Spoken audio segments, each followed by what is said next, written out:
Hello and welcome. I'm Ethan of TheEreader. This is season 1, episode 42 of the E-Reader podcast. Today I'll be analyzing the summary of Project Hail Mary, coming up with theories, and reading reviews.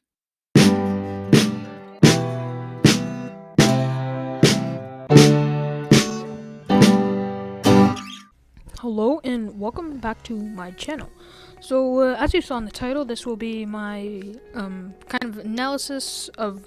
I already read the synopsis a few months ago in like December or something. I've read them actually many times, but just a last synopsis, maybe a few theories that come up on the fly, and things like that, because I'm so excited to read this book. So I'll just read this again, and I'll like give my thoughts, and I'll maybe read a rating down here. See if it's like a trustworthy rating. So it says, Rylan Grace is a sole survivor on a desperate last chance mission, and if he fails, humanity and the Earth itself will perish. Except that right now he doesn't know that. He can't even remember his own name, let alone the nature of his assignment or how to complete it. All he knows is that he's been asleep for a very, very long time, and he's just been awakened to find himself millions of miles from home with nothing but two corpses for company. His crewmate's dead, his memories fuzzily returning. He realizes that an impossible task now confronts him. Alone on this tiny ship that's been cobbled together by every government and space agency on the planet, hurled into the depths of space, it's up to him to conquer an extinction-level threat to our species. Next to an unexpected ally, he just might have a chance. Part scientific mystery, part dazzling interstellar journey, Project Hail Mary is a tale of discovery, speculation, survival to rival the Martian, while taking us places it never dreamed of going. So just right off the bat, I noticed this is kind of like a bit like the Martian. I'm not gonna lie. It's like a sole survivor, just like the Martian. Like if you have not read it, I won't spoil it, but it's kind of like the synopsis. The main character's left on Mars alone. This guy is left in space alone, and he has to figure out how to get home and get home, and that's what The Martian's is about. But hopefully it'll be different, and I think it will be different. And it says it will rival The Martian, so I mean, it kind of is The Martian.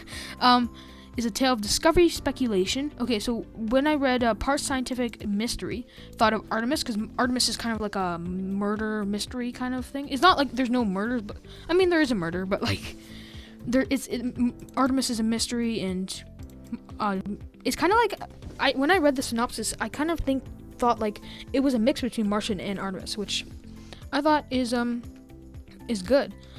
Rylan Grace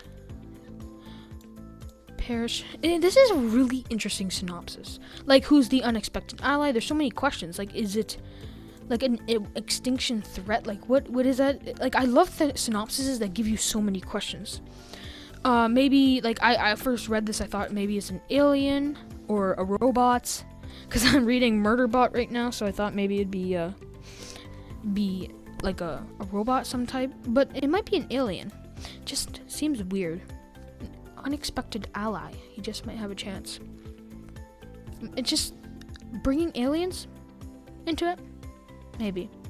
Andy Weir might be able to pull that off. Okay, so, yeah, so that's pretty much my thoughts. I thought the synopsis sounded amazing. With nothing but two corpses for company.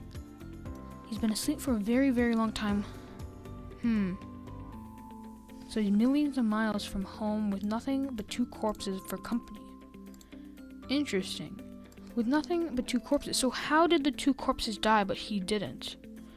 Thinking, like, it can't be really like a crash in the spaceship. Maybe, I don't know, like, how does two corpses die and he doesn't? That's an interesting one too. Might have to do with the cover. Maybe he fell out of the ship and the other two died, or maybe he's alone in space and running out of oxygen or something. Maybe. Okay, let's go down to a review I saw. So this one I saw.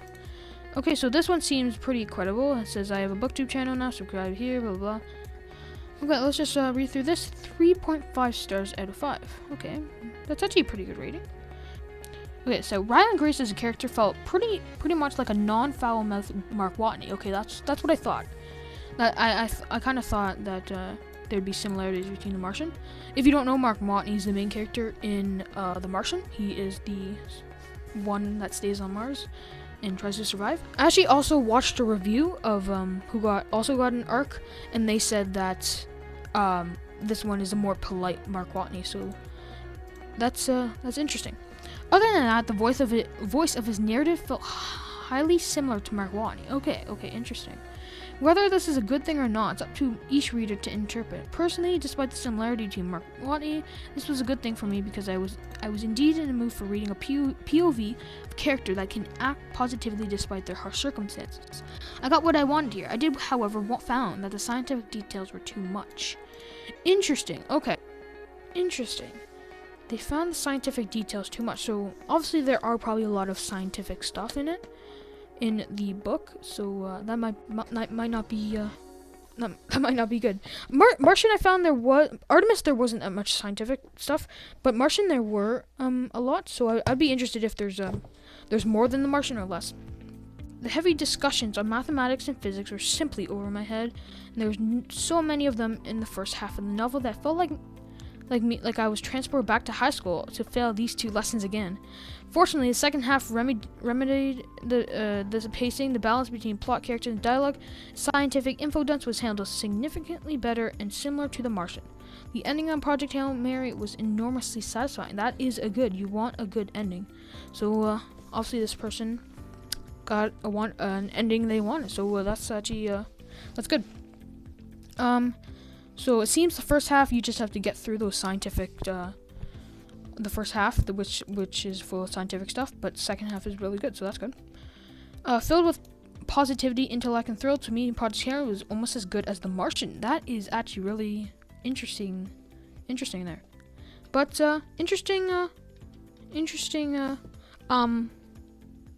whatever you call it, rating, or what do you call this? A review, I mean. Brain fart there.